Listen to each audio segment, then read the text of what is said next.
Teacher not എല്ലാം എഴുതിയോ? എല്ലാം എഴുതി ടീച്ചർ. ടീച്ചർ വേണമെങ്കിൽ നോക്കിയോ. അവിടെ വെച്ചിട്ട് പോ.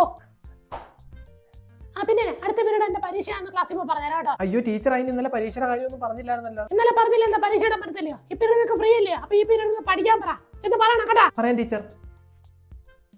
ടീച്ചർ പറഞ്ഞ അടുത്ത പീരീഡ് ടീച്ചറിന്റെ പരീക്ഷ ഇപ്പൊ ഫ്രീ പീരീഡ് അല്ലേ, ഇരുന്ന് പഠിക്കാൻ. അതിന് ടീച്ചർ ഒന്നും പറഞ്ഞില്ലല്ലോ പരീക്ഷയുടെ കാര്യം. അതൊന്നും എനിക്കറിയത്തില്ല. ടീച്ചർ എന്നോട് പറഞ്ഞ ഞാൻ എവിടെ ഒന്ന് പറഞ്ഞു.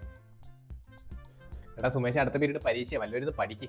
നീ പഠിച്ചിട്ട് വേണം കണ്ടെഴുതാൻ. എടാ ഞാനെല്ലാം പഠിച്ച് ഇനി എന്തോ പഠിക്കുമെന്ന് ആലോചിച്ചോണ്ടിരിക്കുക. നിന്നോട് ഞാൻ പഠിക്കെന്ന് പറയരുതായിരുന്നു. സോറി.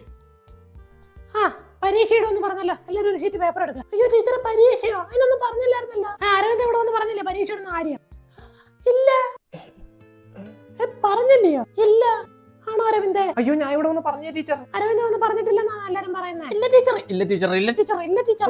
ഇങ്ങനെ പറയുന്നത് ടീച്ചർ വേണമെങ്കിൽ സുമേഷിനോട് ചോദിച്ചോ. സുമേഷ് അരവിന്ദ് ഇവിടെ പരീക്ഷയുടെ കാര്യം എന്ന് പറഞ്ഞായിരുന്നു. സുമേഷ് പറയടാ, ഞാൻ ഇവിടെ ഒന്ന് പരീക്ഷയുടെ കാര്യം പറഞ്ഞെന്ന്. എടാ നിന്നെ ഒരാളെ രക്ഷിക്കാൻ വേണ്ടി ഇത്രയും പേര് തള്ളി പറയാൻ എനിക്ക് പറ്റത്തില്ല. ടീച്ചർ അരവിന്ദ് വന്ന പരീക്ഷയുടെ കാര്യം പറഞ്ഞിട്ടില്ല. ഓക്കെ, അതുകൊണ്ട് അരവിന്ദ് ഒരു ഷീറ്റ് പേപ്പർ എടുക്കും, ബാക്കിയുള്ളവരെല്ലാം ബുക്ക് എടുക്കുക. ടീച്ചർ എന്നിട്ട് ഈ ബുക്ക് എടുത്ത് ഒരു കഴിഞ്ഞ ചാപ്റ്ററിൽ ഓരോ ക്വസ്റ്റ്യൻ 50 വട്ടം എഴുതി നാളെ കൊണ്ടുവന്ന് വേണം.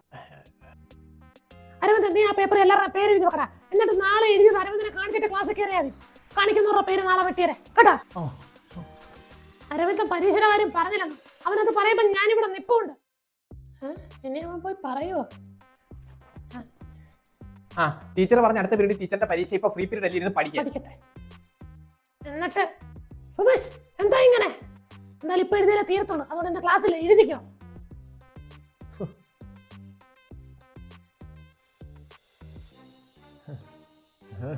സുമേഷ്